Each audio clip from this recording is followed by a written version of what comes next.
Hello dear friends, आपका स्वागत है हमारे यूट्यूब चैनल पर।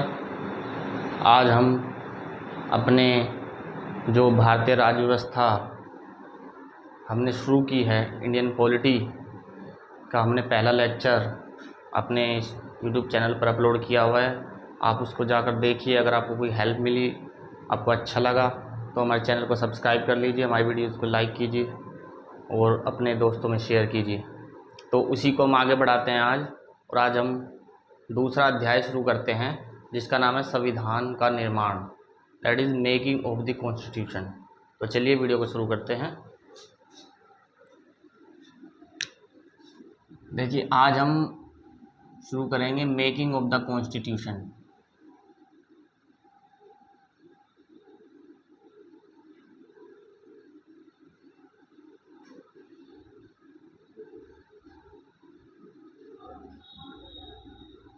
Making of the constitution that is संविधान का निर्माण कैसे हुआ।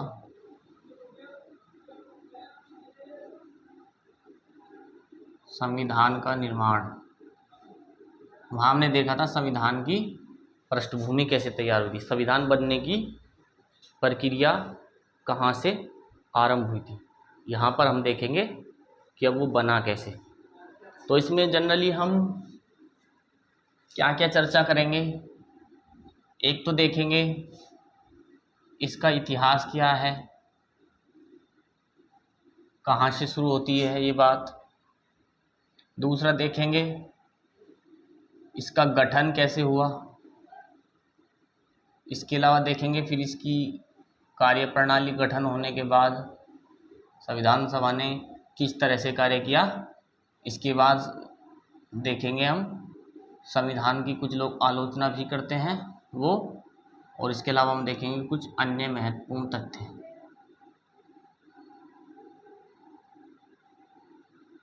जो हमारे संविधान के बारे में हैं। तो अलग अलग सेगमेंट्स में हमने इसको डिवाइड कर लिया है, और इन्हीं सेगमेंट्स के द्वारा कि संविधान का इतिहास क्या है, संविधान का गठन कैसे हुआ, उसके बाद संविधान की कार्यप्रणाली वर्किंग कैसे की संविधान सभा के लोगों ने। इसके अलावा कुछ लोग उसको क्रिटिसाइज़ करते हैं कि जैसे कि उसमें बहुत ज़्यादा समय लगा, अमेरिका का संविधान केवल 4 महीने में बनकर तैयार हो गया था। इसके अलावा कहते हैं कुछ लोग, जैसे हम आगे इसमें चर्चा करेंगे जब आलोचना वाले पॉइंट पर आएंगे, कुछ लोग कहते हैं कि इसमें प्रतिनिधित्व का अभाव था, क्योंकि ये ब्रिटिश प्रस्तावों से, कैबिनेट मिशन से, अगस्त प्रस्ताव से, क्रिप्स मिशन से उनका परिणाम थी। कुछ लोग यहाँ तक आरोप लगाते हैं कि इसमें जब संविधान सभा की बैठकें होती थी तो ब्रिटिश लोगों से ही सलाह लेने के बाद बैठकें होती थी। तो हम उस वाले टॉपिक पे आएंगे तो उसके बारे में बात करेंगे। सबसे पहले हम देख लेते हैं इसकी हिस्ट्री। देखिए, जो भारत का संविधान है, आप सभी को पता है कि ये सबसे बड़ा लिखित संविधान है विश्व का। तो सबसे पहले संविधान बनाने की बात आई कहाँ से। 1857 की क्रांति हुई, उसमें बहुत से भारतीय क्रांतिकारियों ने अपना जीवन समर्पित कर दिया। उसके बाद आपने देखा होगा कि अंग्रेज़ों ने किस तरह से भारत के लोगों का शोषण किया, हर तरह से, हर एंगल से। जैसे कि हमने पिछले टॉपिक में ये डिस्कस किया था कि अंग्रेज़ों ने समय समय पर अलग अलग एक्ट्स, रेगुलेशंस पास करके ये बात हमारे देश में स्थापित करने की, और ये बात अपनी शाख को बनाए रखने की, अपना एक ओहदा, अपना जो उनका शासन था भारत में उसको बरकरार रखने की, उसको सुदृढ़ और मजबूत बनाने के लिए उन्होंने जो रेगुलेटिंग एक्ट्स आया, पिट्स इंडिया एक्ट आया, उसके बाद चार्टर एक्ट्स आए, तो उनमें उन्होंने वो अपनी इच्छा जग जाहिर की। तो देखिए, सबसे पहले जो भारत के लोगों को एहसास हुआ, जैसे उन्होंने देखा कि अंग्रेज लोग हमारा उत्पीड़न कर रहे हैं, तो हमारा जो नियम और कानून बनाने की प्रक्रिया है वो हम ही लोगों को बनानी चाहिए। हम न केवल स्वतंत्र हों, बल्कि उस स्वतंत्र भारत में हम नियम और अपने कानून, अपने जीने के तरीके, वो भी हमारे खुद के हों। तो सबसे पहले 1924 में ये विचार रखा गया था स्वराज पार्टी द्वारा। स्वराज पार्टी ने सबसे पहले विचार रखा था, उस समय ओनली केवल विचार रखा था। ये पहले ओनली बात निकल के आई थी कि हाँ संविधान सभा अपनी खुद होनी चाहिए, जो हम अपनी नियति का निर्धारण खुद करें कि हमारा भविष्य कैसा होने वाला है। लेकिन ऑफिशियली अगर हम बात करें तो 1934 में जो एम.एन. रॉय थे, आपने नाम सुना होगा। एम.एन. रॉय साहब बहुत ही बड़े क्रांतिकारी थे। उन्होंने देश के स्वतंत्रता संग्राम में हिस्सा लिया था बढ़ चढ़कर, और एक बहुत अच्छे राजनीतिज्ञ भी थे। तो सबसे पहले उन्होंने कहा कि भारत की संविधान सभा होनी चाहिए और भारत के लोग ही उसको निर्वाचित करें, जिससे हम अपने देश की नीतियाँ, अपने देश का भविष्य खुद लिख सकें। इनकी बात समझ में आ गई पंडित जवाहरलाल नेहरू को, भारतीय राष्ट्रीय कांग्रेस को, और सन 1938 में पंडित जवाहरलाल नेहरू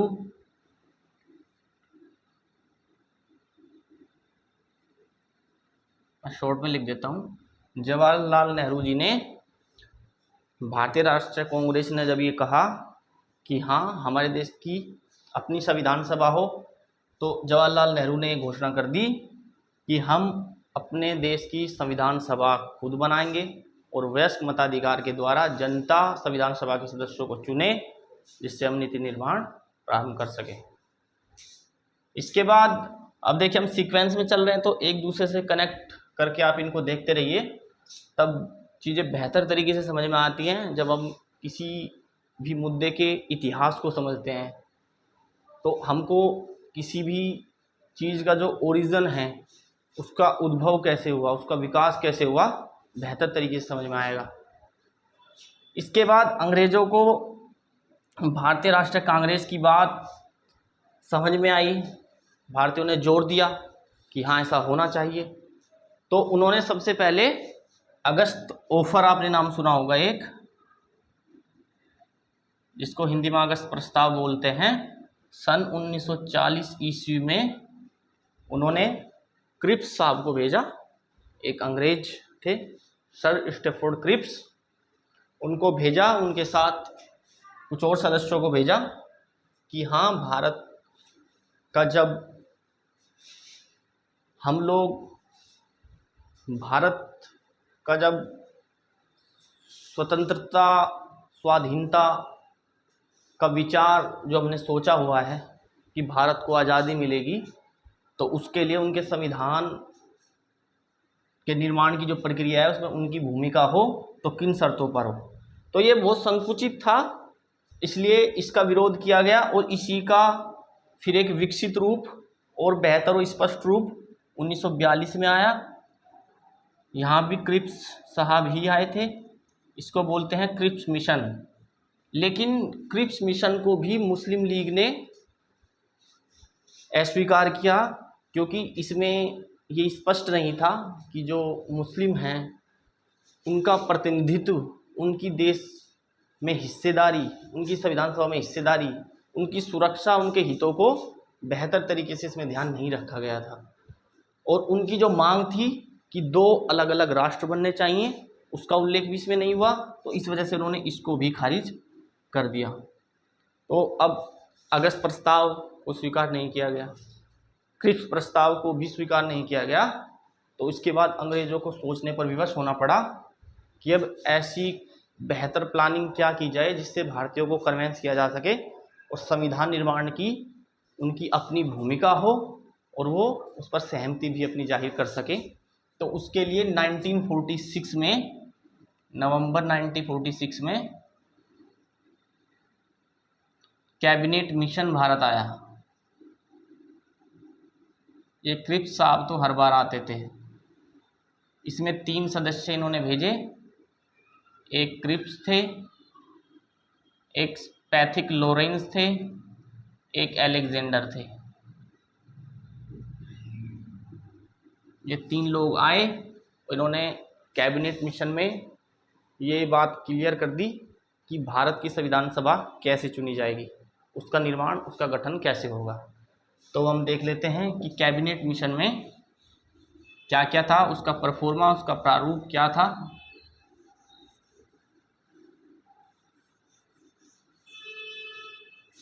देखिए कैबिनेट मिशन,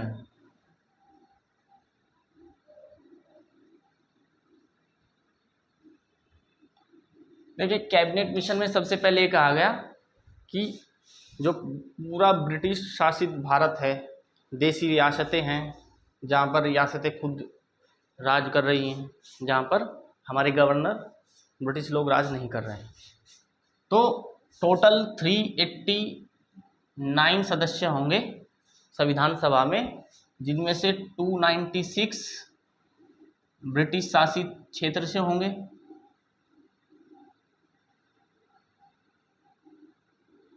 इसके अलावा जो 93 हैं वो देसी रियासतों से होंगे।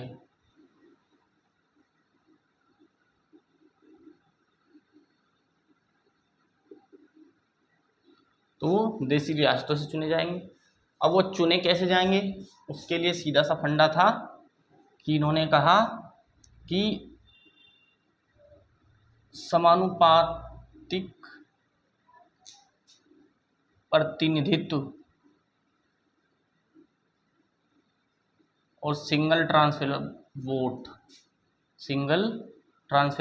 वोट आपने सुना होगा, राष्ट्रपति का जो निर्वाचन भारत में होता है वो आपने सुना होगा, उसी तरीके से एकल संक्रमणीय मत प्रणाली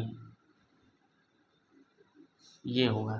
मतलब बेसिक सा मतलब है कि संविधान सभा को जनता सीधे नहीं चुनेगी, जो प्रांतीय विधायिका में लोग हैं, प्रांतीय विधायिका में जो लोग बैठे हैं वो चुनेंगे, विधायिका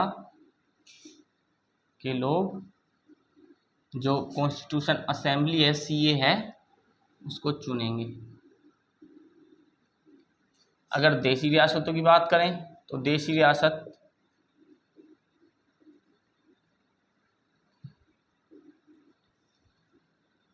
के प्रतिनिधि वहाँ के राजा मनोनीत करेंगे।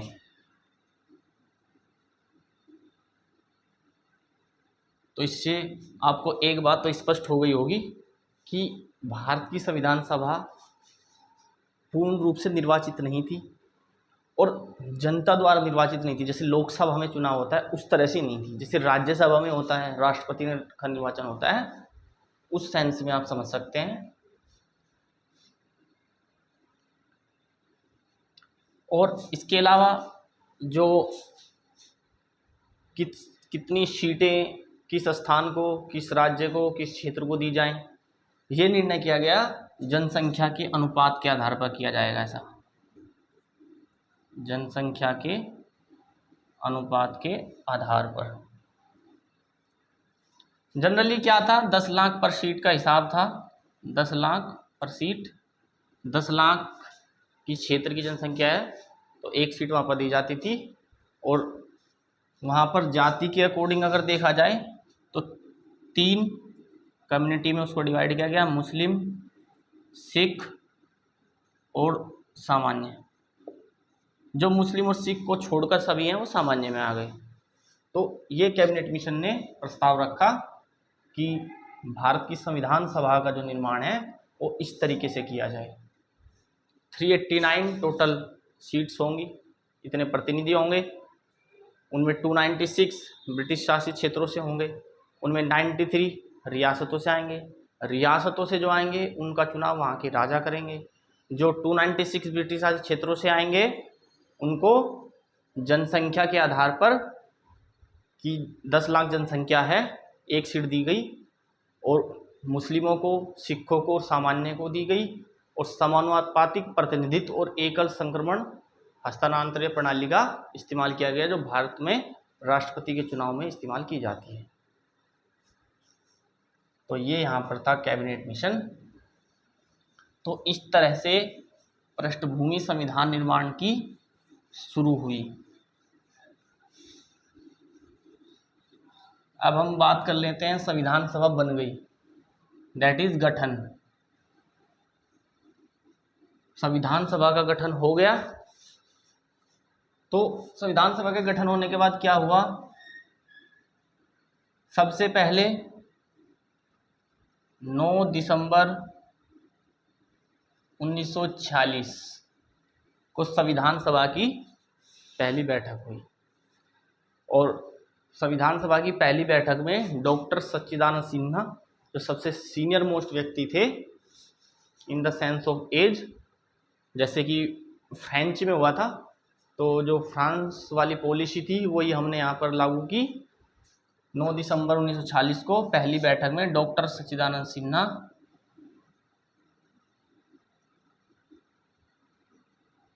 संविधान सभा के अध्यक्ष बने, लेकिन अस्थायी अध्यक्ष थे। अगली ही बैठक जैसे 11 दिसंबर को हुई 2 दिन बाद, उसमें डॉक्टर राजेंद्र प्रसाद स्थायी अध्यक्ष बन गए। 13 दिसंबर को एक बहुत ही महत्वपूर्ण घटना हुई। पंडित जवाहरलाल नेहरू ने हमारे सपनों का भारत कैसा होना चाहिए उसके लिए एक उद्देश्य प्रस्ताव, आपने नाम सुना होगा, ऑब्जेक्टिव रेजोल्यूशन, वो यहाँ पर पेश किया संविधान सभा में।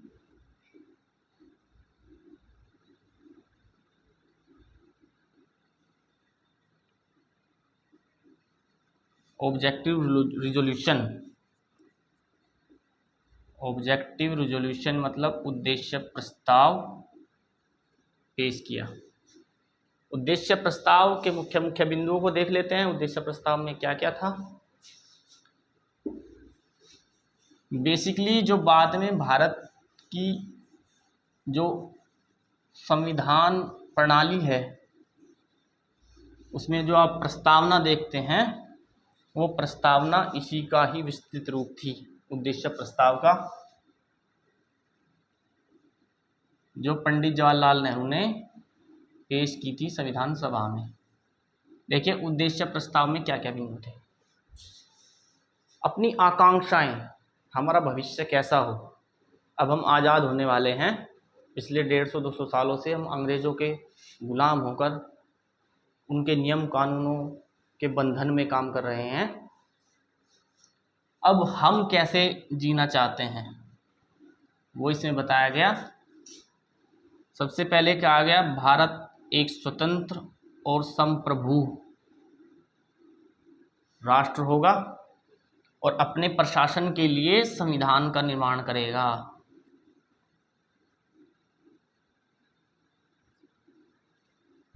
संप्रभु समझते हैं आप, जो उपनिवेश नहीं है, किसी दूसरे के नियंत्रण में काम नहीं कर रहा है, इसका स्वयं में अपना एक अलग अस्तित्व है, स्वतंत्रता है।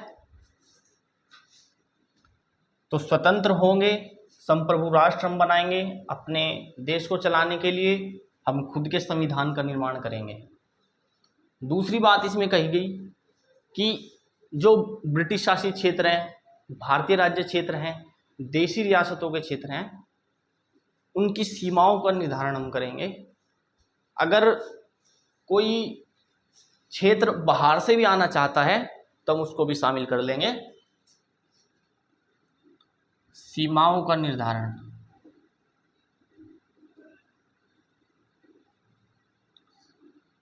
सीमाओं का निर्धारण किया जाएगा। इसके अलावा जैसे मैंने बताया कि ब्रिटिश क्षेत्र, रियासतें भारत का अभिन्न अंग होंगी, वो सब भारत का अभिन्न अंग होंगी और राज्यों को, क्षेत्रों को उनकी प्रांतीय स्वायत्तता भी दी जाएगी। कुछ विशेष परिस्थितियों में अगर वो नहीं चाहते, उनकी इच्छा नहीं है, तो केंद्रीय मामला होगा। इसके अलावा अगर आप देखें, हम एक स्वतंत्र संप्रभु राष्ट्र चाहते हैं, हम जो भी क्षेत्र हमारे अंदर इंक्लूड होना चाहता है उसको भी हम शामिल कर लेंगे। इसके अलावा देखा जाए तो जो अनुसूचित जाति है, दलित लोग हैं,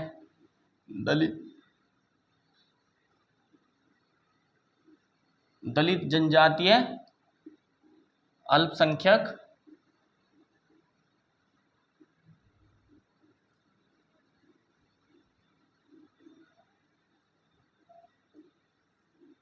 दलित जनजातीय अल्पसंख्यक के हितों का ध्यान रखा जाएगा। इसके अलावा यहाँ पे अगर हम देखें तो राष्ट्र की एकता को अक्षुण्ण रखा जाएगा, बरकरार रखा जाएगा, हानि नहीं होने दी जाएगी, अक्षुण्ण रखेंगे हम। इसके अलावा अगर हम बात करें तो जो रक्षा क्षेत्र है जैसे कि वायु, जल और इसके अलावा थल, उनकी भी हम सुरक्षा करेंगे। हम उनको सुरक्षा प्रदान करेंगे तो हमारे देश की बाह्य आक्रमणों से, बाह्य चुनौतियों से हमारे देश की अखंडता को, एकता को बनाए रखेंगे। तो वायु, जल, थल, रक्षा क्षेत्र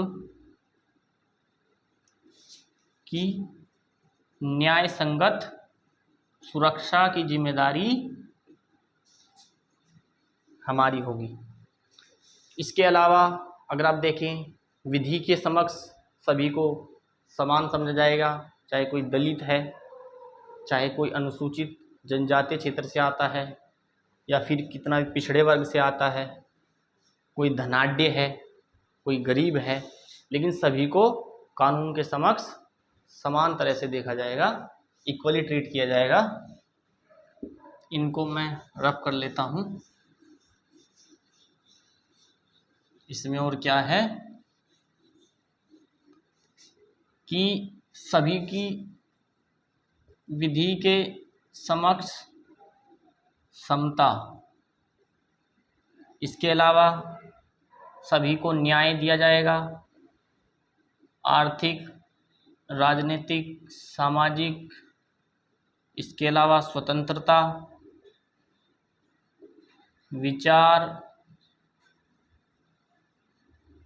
अभिव्यक्ति, इसके अलावा आप संगठन बना रहे हैं, आप कहीं भी घूम सकते हैं, भ्रमण, ये सब वैल्यूज़ आपको दी जाएंगी।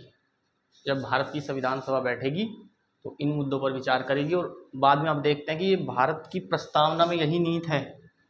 भारत की प्रस्तावना यही कहती है, हम भारत के लोग भारत को एक संपूर्ण प्रभुत्व संपन्न समाजवादी गणतांत्रिक देश बनाने हेतु भारत की संविधान सभा में 26 नवंबर 1949 को एकता द्वारा संविधान सभा को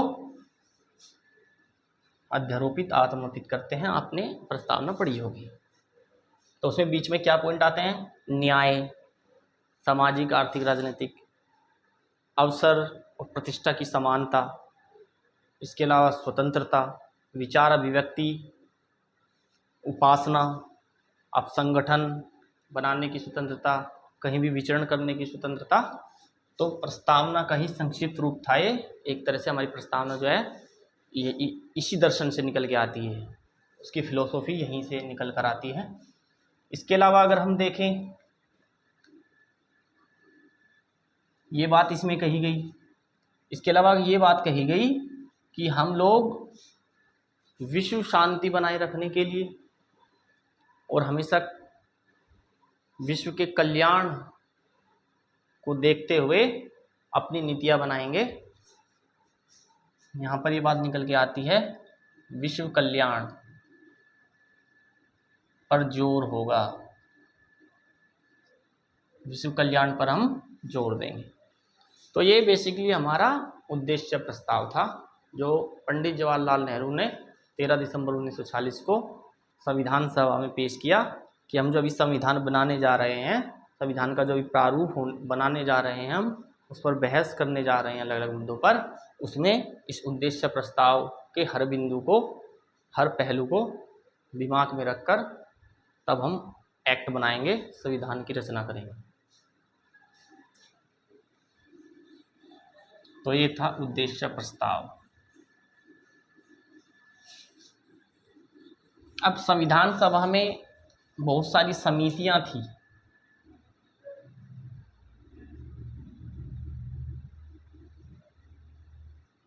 बहुत सारी समितियां थी, मुख्य रूप से 8 बड़ी समितियां थी, कुछ छोटी समितियां थी। उनमें से जैसे कुछ प्रमुख मैं बता देता हूँ। संघ समिति,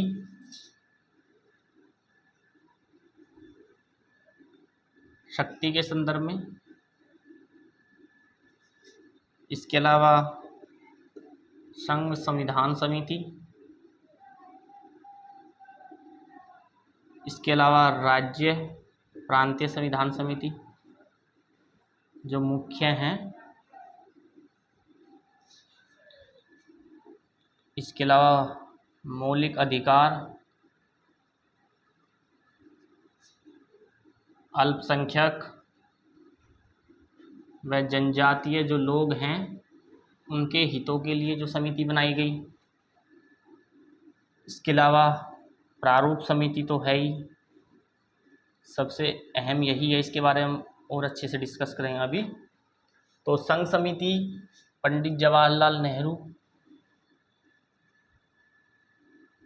नेहरू इसके अध्यक्ष थे।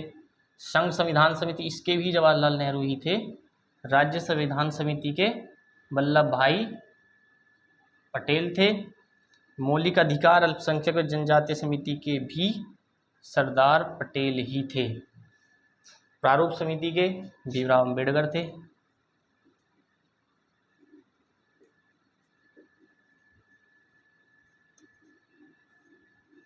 इसके अलावा भी बहुत सारी समितियाँ थी, कुछ छोटी समितियाँ भी थी, जैसे एक ध्वज का प्रारूप कैसा होना चाहिए, राष्ट्रीय ध्वज से संबंधित समिति थी, डॉक्टर राजेंद्र प्रसाद उसके अध्यक्ष बनाए गए।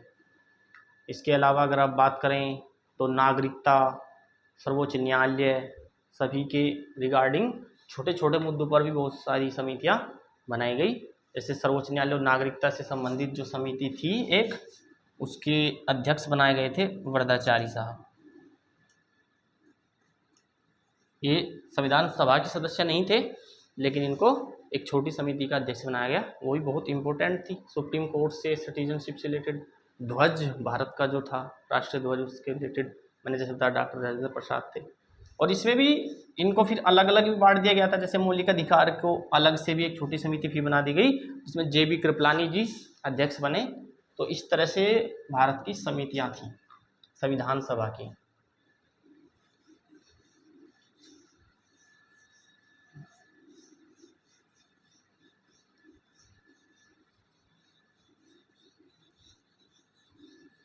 अब देखिए संविधान का अगर हम प्रारूप देखें, संविधान का प्रारूप, संविधान में क्या क्या था।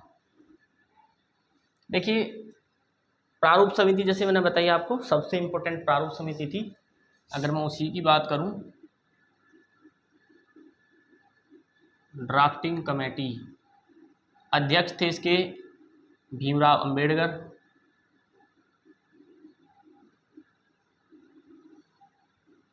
इसके अलावा और भी इसमें सदस्य थे, जैसे इसमें के एम मुंशी साहब थे,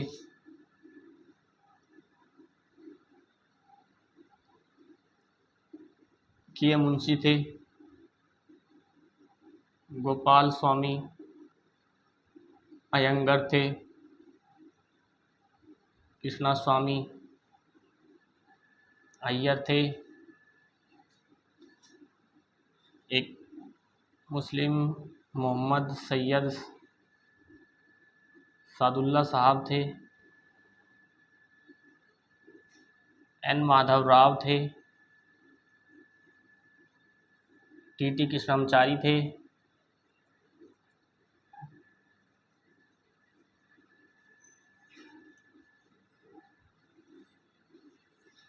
ये जो दो थे ये दूसरों को रिप्लेसमेंट करके आए थे। दरअसल क्या हुआ था, एन माधव राव जो हैं वो अगर हम बात करें तो बी एल मित्र की जगह पे आए थे, और टी कृष्णमाचारी साहब डी खेतान जी की जगह पर आए थे, क्योंकि इनकी आकस्मिक मृत्यु हो गई थी।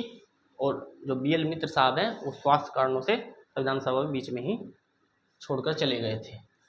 तो प्रारूप समिति संविधान का प्रारूप तैयार करने के लिए, ड्राफ्ट बनाने के लिए सबसे महत्वपूर्ण थी। और इसमें एक बात और ध्यान रखनी चाहिए, ये तो प्रारूप समिति के अध्यक्ष थे ही, लेकिन भीमराव अंबेडकर का जितना रोल प्रारूप समिति को बनाने में है, उतना ही रोल, उतनी ही भूमिका बी एन राव साहब की है, जो कानूनी सलाहकार थे इस समिति के लिए BN राव।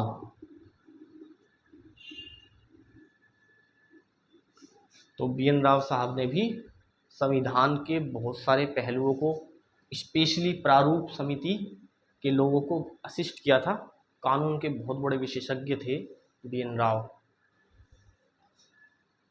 प्रारूप समिति 29 अगस्त 1947 को बनी थी।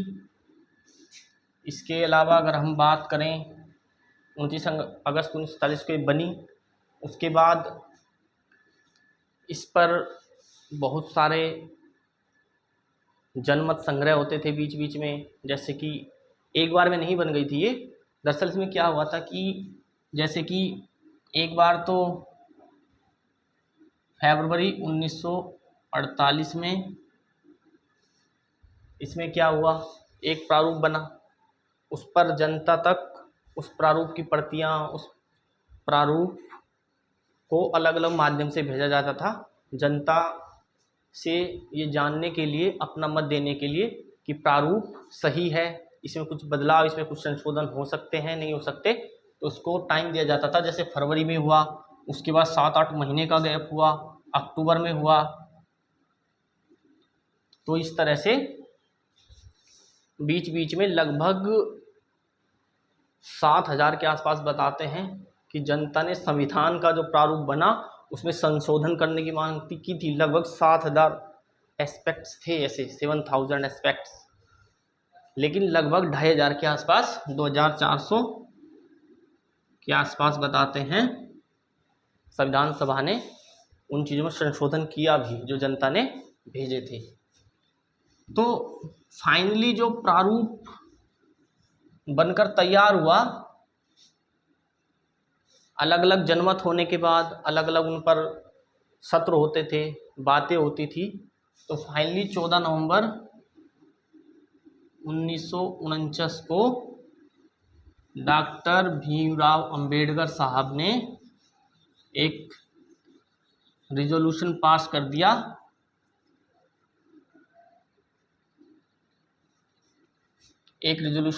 दिया, कि अब संविधान को जैसा संविधान सभा ने बनाया है और इस पर बहुत सारे विचार, लोगों का मत हमने लिया, संशोधन भी किए, और जो बेस्ट हमसे हो सकता था वो हमने यहाँ पे प्रारूप संविधान का पूरा बनाकर तैयार कर दिया है।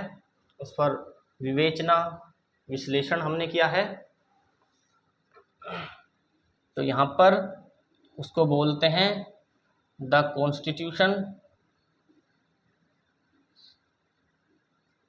द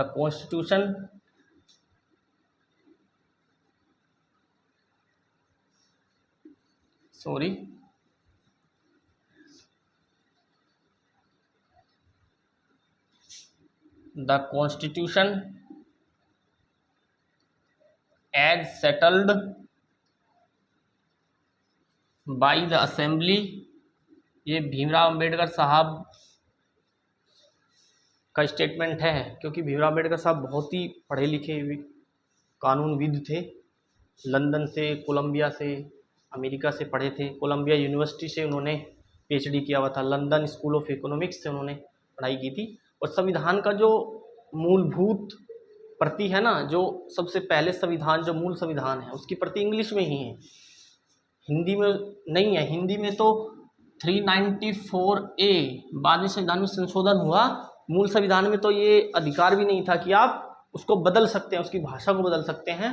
उसके बाद हमने संविधान में संशोधन किया, 394A एक्ट लेके आए हम लोग, और उसमें बात कही गई कि हाँ, हिंदी में उसका अनुवाद किया जा सकता है, और जो इंग्लिश में बातें लिखी हैं उनके जो मूल में भावना छिपी हुई है, अगर आप उसका ट्रांसलेट कर दोगे तो उससे भावना नहीं बदलेगी, लेकिन आप बदल सकते हैं, मतलब ट्रांसलेशन कर सकते हैं। मूल भावना जो है वो नहीं बदलेगी। कि आप मतलब मायने नहीं बदल सकते कि आपने अर्थ ही दूसरा निकाल लिया। इंग्लिश में आप कोई और सा अर्थ निकाल रहे थे, उसका ट्रांसलेट हिंदी में किया तो आपने उसका मीनिंग ही कुछ और बना दिया। वो खतरा ना रहे, तो वो बात पहले ही एक्ट में कही गई। तो the constitution as settled by the assembly be passed, उसको पारित कर दिया जाए। डॉक्टर भीमराव अम्बेडकर ने जैसे ये बात बोली, ज़ोर ज़ोर से संविधान सभा में तालियों की गूंज उठने लगी। लोग बड़े खुश हुए। जैसा भारत हम देखना चाहते थे, जो आकांक्षाएं, जो सपने हमने भारत के लिए संजोए थे, आज लगभग 2 साल से ज़्यादा की मेहनत के बाद हमने उनको मेहनत करके पा लिया।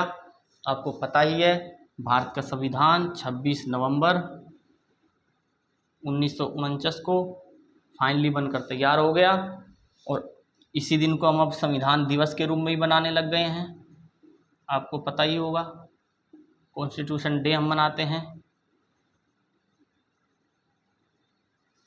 तो संविधान को बनने में लगभग 2 वर्ष 12 महीने 12 महीने लगभग 2 वर्ष लगे थे। 2 वर्ष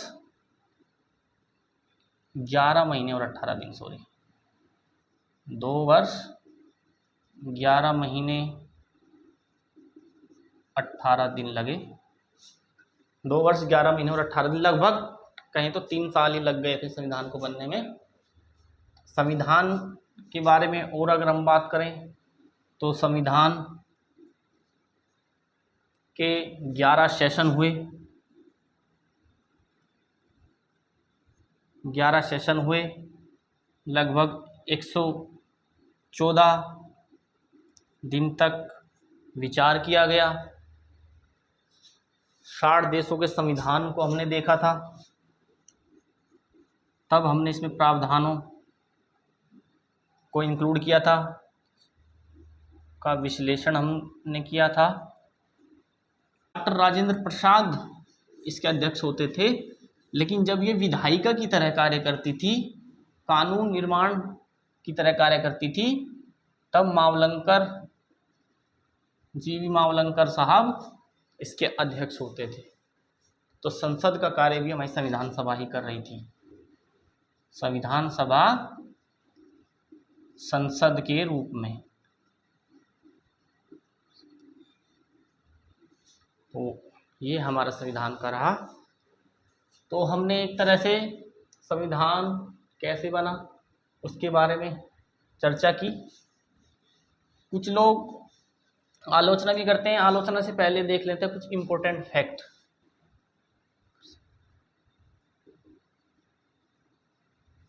संविधान सभा में अयंगर साहब सचिव बने,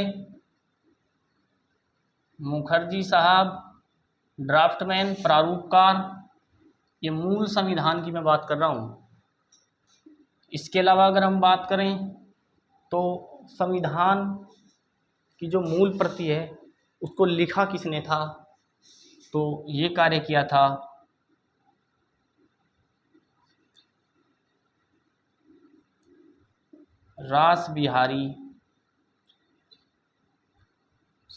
प्रेम बिहारी रायजादा।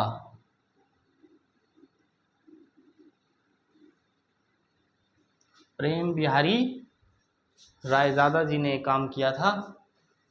और संविधान को सजाया किसने था, मूल प्रति को लिखा तो रायजादा साहब ने था, लेकिन उसको सजाने का काम, अलंकृत करने का काम, उसकी ज्यामिति, जैसे कुछ चित्र उसमें बनाए हुए हैं। संविधान सभा में जब लोग बैठे हैं, वो पिक्चर, उसको सुसज्जित करने का जो काम किया था वो किया था शांति निकेतन के कलाकार,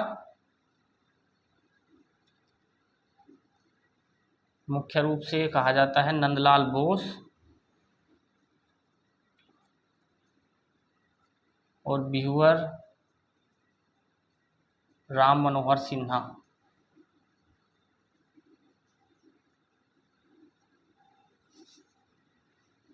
तो ये हम देखा सचिव कौन थे, प्रारूपकार कौन थे, किसने लिखा, उसको डेकोरेट किसने किया हमारे संविधान को, ये आप इसमें देख सकते हैं। इसके अलावा संविधान की प्रस्तावना का मैंने आपको बताया कि संविधान की प्रस्तावना संविधान में अब सबसे पहले है, लेकिन वो संविधान के बनने के सबसे बाद में आई है, उसको बनाया सबसे बाद में गया था, और आई वो संविधान में सबसे पहले है। हिंदी अनुवाद भी, अगर हम बात करें इसका, हिंदी अनुवाद भी प्रेम बिहारी रायजादा साहब ने किया था, हिंदी अनुवाद भी, और उसको अलंकृत नंदलाल बोस ने किया था। अगर मैं बात करूं हिंदी अनुवाद, तो यही रायजादा साहब इनको बोल देते थे शॉर्ट में, नाम तो काफ़ी लंबा था इनका, रायजादा साहब, और इसको अलंकरण हिंदी वाले को मैं बता रहा हूँ नंदलाल बोस ने किया था। प्रस्तावना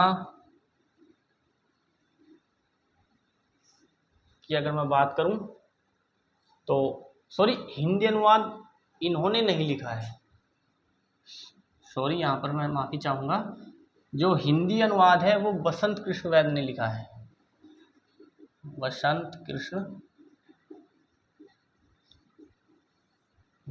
वैद्य ने लिखा। हाँ, अलंकृत नंदलाल बोस ने किया है। प्रस्तावना की अगर बात करें, इसको अलंकृत किसने किया? इसको अलंकृत किया था व्यूअर राम मनोहर सिन्हा ने।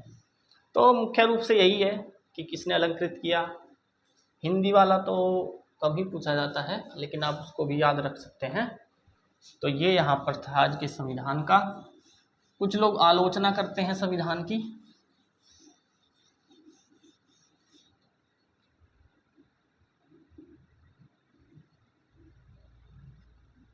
आलोचना में क्या बोलते हैं, कुछ लोग बोलते हैं ये प्रतिनिधित्व नहीं करती सभी भारतीयों का। उसका रीजन बोलते हैं कि एक तो इसमें वयस्क मताधिकार से संविधान सभा के सदस्यों को नहीं चुना गया, तो इसलिए प्रतिनिधित्व कैसे करती है, ये लोग तर्क देते हैं। इसके अलावा कुछ लोग कहते हैं कि संप्रभु निकाय नहीं था, संप्रभु निकाय नहीं था। उसका तर्क ये देते हैं, संप्रभु का मतलब जिस पर किसी बाह्य शक्ति का नियंत्रण ना हो। लेकिन लोग इस बारे में तर्क देते हैं, जो कुछ क्रिटिसाइजर हैं, संविधान विशेषज्ञ हैं, जैसे विस्काउंट साहब, इसके अलावा विंस्टन चर्चिल साहब, गैडविले ऑस्टिन साहब, तो वो ये कहते हैं कि संप्रभु इसलिए नहीं था क्योंकि संविधान सभा बनाने का जो परफॉर्मा, जो प्रस्ताव आया है, वो ब्रिटिश प्रस्ताव था। वो ब्रिटिश लोगों ने जैसे कि अगस्त प्रस्ताव के माध्यम से, क्रिप्स प्रस्ताव के माध्यम से, कैबिनेट मिशन के माध्यम से पेश किया है, और उसके अकॉर्डिंग ही भारत का संविधान बन रहा है। कुछ लोग तो यहाँ तक संविधान सभा पर आरोप लगाते थे कि संविधान सभा की जब बैठकें होती थी तो उन बैठकों से पहले वो ब्रिटिश लोगों से ही, उन शासकों से ही, संविधान विशेषज्ञों से ही सलाह लेते थे। तो कुछ लोग करते हैं इस तरह की बातें। कुछ लोग कहते हैं समय बहुत इसमें लगा है, जैसे मैं बताया 2 वर्ष 11 माह और 18 दिन का इसमें समय लगा। इस बारे में लोग तर्क देते हैं कि अमेरिका इतना बड़ा राष्ट्र है, इतना विकसित राष्ट्र है, तो अमेरिका का संविधान लगभग 4 महीने में बना है, मैं आपको बता दूं, तो ये समय बहुत ज़्यादा लगा है। लेकिन दरअसल ये बेकार की बातें होती हैं। अगर वास्तविकता में देखा जाए, भारत इतना विशाल देश, इतनी विविधताओं को अपने आप में समाहित करने वाला देश, अलग अलग संस्कृति से, अलग अलग क्षेत्रों से, अलग अलग भाषाई क्षेत्रों से आने वाले लोग, जहाँ का कल्चर, ट्रेडिशन, परंपरा, जाति, धर्म अलग अलग हैं, उन सबको समाहित करना एक ही संविधान में, ये बहुत ही आसान बात नहीं थी, बहुत मुश्किल कार्य था। तो अगर देखा जाए, सबसे बड़ा जो विश्व पर लिखित संविधान है वो तो है ही भारत का, लेकिन सबसे सर्वश्रेष्ठ अगर संविधान कहा जाए वो भी भारत का है। इसलिए हम लोगों को, जो संविधान सभा के लोग हैं, उनको नमन करना चाहिए, उनकी सराहना करनी चाहिए कि उन्होंने बहुत ही बेहतरीन कार्य किया है। वरना इतने बड़े राष्ट्र में सभी लोगों को एक साथ लेकर चलना बहुत ही मुश्किल कार्य था। लेकिन आलोचना करने वाले करते ही हैं। कुछ लोग यहाँ तक कहते हैं कि आप संविधान आपने बनाया, लेकिन अगर आप देखें तो इसमें जनरली कांग्रेस का प्रभुत्व ज़्यादा रहा। तो उस समय 1885 में कांग्रेस का गठन हुआ, सबसे बड़ी पार्टी थी, तो कांग्रेस का प्रभुत्व इसमें बताते हैं